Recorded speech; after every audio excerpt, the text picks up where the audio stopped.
Microsoft Teams calendar app. The calendar app integrates with your Outlook app.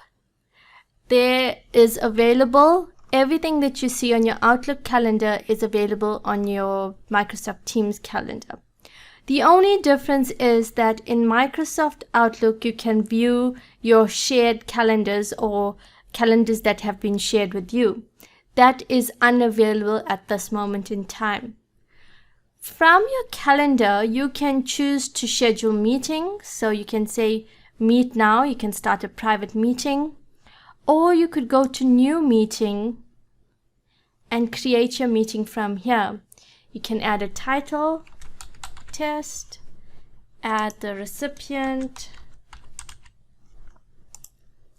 You can choose a date and a time. It does not have to repeat it.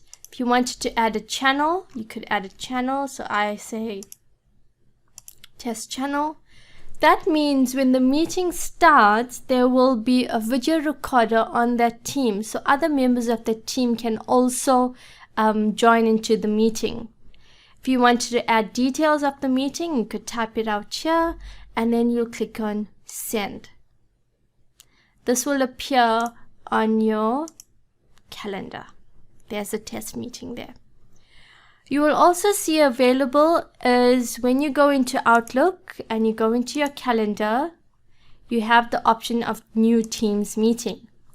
Now this becomes particularly important when you don't have external users on Microsoft Teams.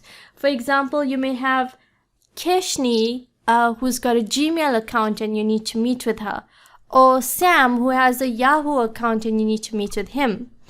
So what we can do here is we can say test meeting, and required can be keshni@gmail.com and sam@abc.co.za. So those are the two people, and you can see it's not a Microsoft account.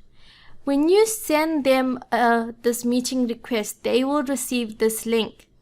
Even though they do not have the application installed, when they click on this link, they can join on the web. This allows them to meet with you in your meeting room.